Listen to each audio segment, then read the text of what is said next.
तेरे मेरे दरमियाँ।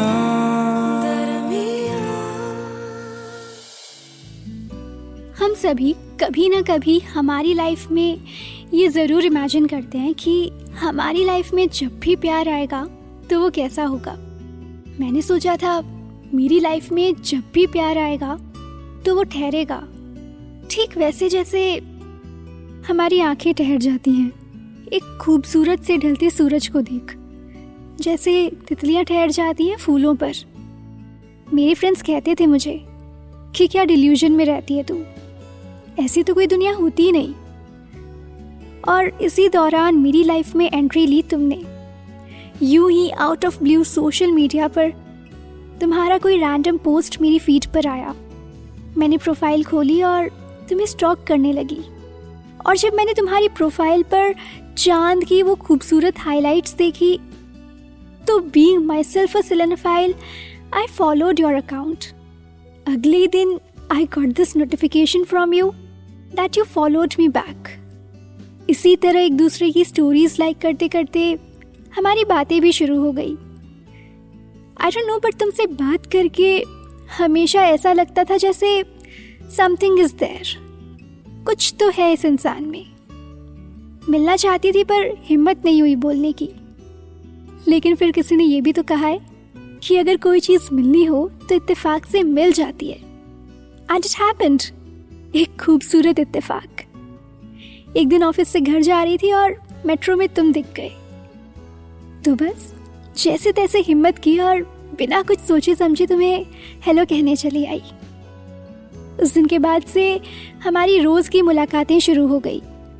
तुमको जैसा इमेजिन किया था तुम ठीक वैसे ही थे, अ गाय स्ट्रेट फ्रॉम फिक्शन वर्ल्ड, जिससे इश्क करना आसान हो, जो छोटी छोटी चीज़ों से खुश हो जाता है। जो मैनिफेस्ट किया था ठीक वैसा ही हो रहा था, बस आई कुडंट बिलीव इट। और जब तुमने अपने दिल की बात जुबान पे लाई कि तुम मुझे पसंद करते हो, तो मैंने कुछ जवाब नहीं दिया, बस वहाँ से चली गई। तुम्हें लगता है कि मैं इसलिए चली गई क्योंकि मैं तुम्हें पसंद नहीं करती, लेकिन ऐसा नहीं है। मैं वहाँ से चली गई बिकॉज आई गॉट स्कैर्ड कि what if you get too close and you will notice my flaws, my insecurities, everything I am bad at. और शायद इसीलिए how people like me reacts when in love, they just maintain a safe distance. आज 1 महीना हो गया है और हर दिन मुझे ये गिल्ट होता है कि जो भी मैंने किया वो गलत था।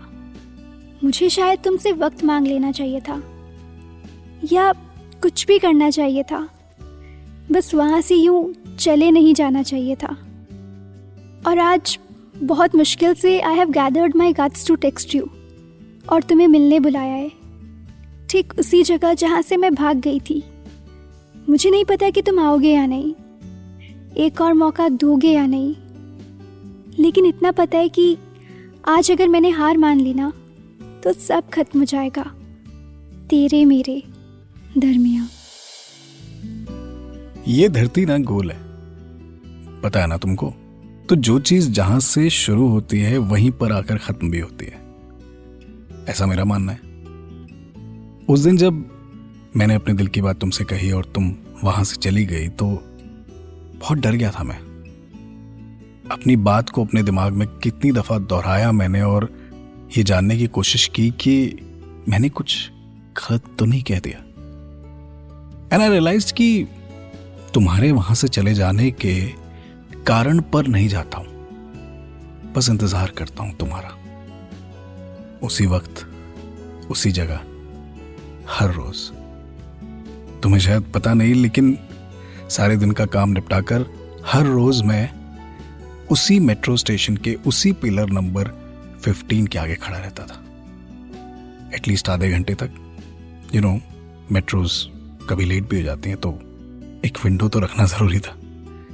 और आज भी मैं उसी मेट्रो स्टेशन के पिलर नंबर 15 के नीचे खड़ा था जब फोन पर तुम्हारा टेक्स्ट आया एंड यू सेड मिलते हैं, उसी वक्त उसी जगह।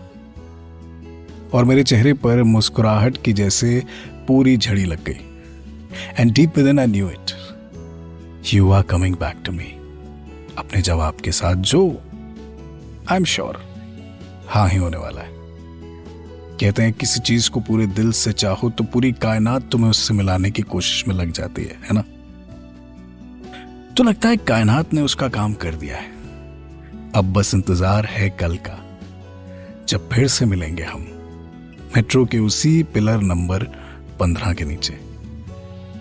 फिर से कहूंगा मैं तुमसे वही बात, लेकिन इस बार तुम मुझे छोड़कर नहीं चली जाओगी। शायद मेरे हाथों में अपना हाथ लेकर मुझे वही एक लफ्ज कहोगी जिसका मुझे न जाने कब से इंतजार है। हाँ, बट अब ये इंतजार एंजाइटी से कहीं दूर जाकर एक्साइटमेंट में बदल गया है।